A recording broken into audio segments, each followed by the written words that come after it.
दूर एक राज्य में एक छोटा सा गांव था। वहाँ पर एक छोटा सा दुकान था। वो दुकान बहुत ही फेमस था क्योंकि उस दुकान में ऐसी एक किताब थी जो कि अनोखा और जादुई था। वो किताब दिखने में बहुत ही खूबसूरत था। उसके चारों तरफ सोने के अक्षर में कुछ लिखा हुआ था। वो किताब को देखने के लिए दूर दूर से लोग आया करते थे, पर उनमें से बहुत कम ही लोग थे जो कि उस किताब को पढ़ सकते थे, क्योंकि वो किताब में इतनी जादुई शक्ति थी। जो भी इंसान उस किताब को पढ़ता उसको एक जगह से दूसरी जगह में वो पहुंचा देता। इसलिए देखने के लिए तो हर कोई आता, पर कोई पढ़ने के लिए हिम्मत नहीं करता। एक बार की बात है, वहाँ पर कुछ नए लोग रहने आए। उनमें से नीली नाम की एक लड़की थी जो कि बहुत ही साहसी थी और उसको पुराने बातें, पुराने किताबें, पुराने इतिहास के जानने में बहुत रुचि था। इसलिए वो उसी शॉप में गई। उसको पहले से ये बुक के बारे में कुछ भी पता नहीं था, पर जब वो उस दुकान में गई तो एक किताब उसकी आंखों में बार बार आ रहा था, जो कि उसके चारों तरफ उसकी कवर जो होता है सोने के थे। ये देखकर लिली उसके पास गई और जैसे ही उस किताब को अपने हाथ में लिया, तभी वहाँ पर बैठा एक बूढ़ा आदमी उसके पास आया और कहा, बेटी तुम उसको ना पढ़ो तो तुम्हारे लिए सही है, क्योंकि ये ऐसा वैसा कोई किताब नहीं है।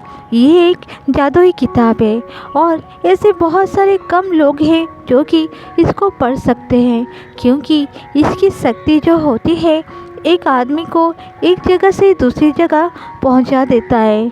अच्छा होगा तुम इसको ना पढ़ो।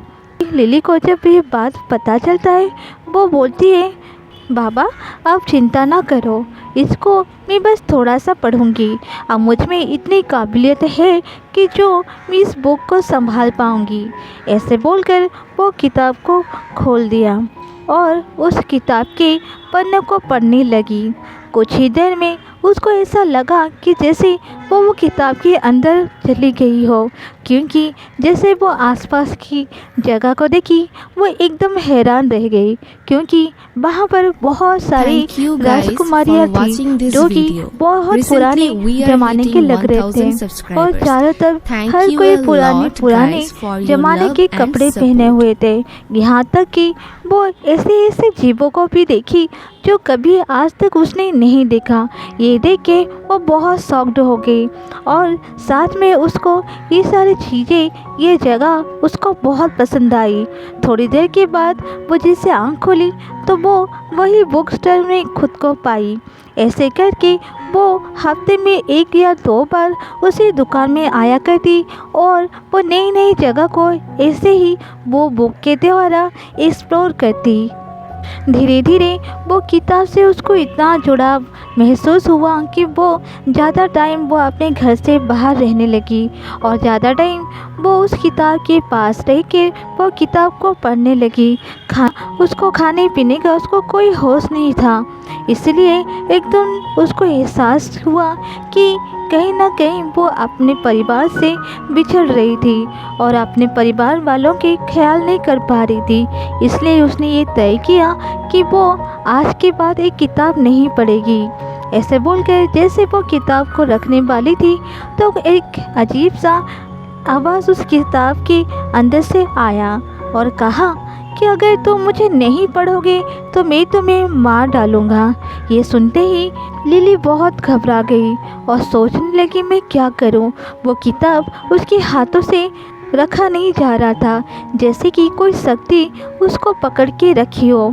तभी अचानक वो बूढ़ा आदमी उसके पास आ गया और वो किताब को अपने हाथ में ले लिया और उस किताब को साइड में रख दिया।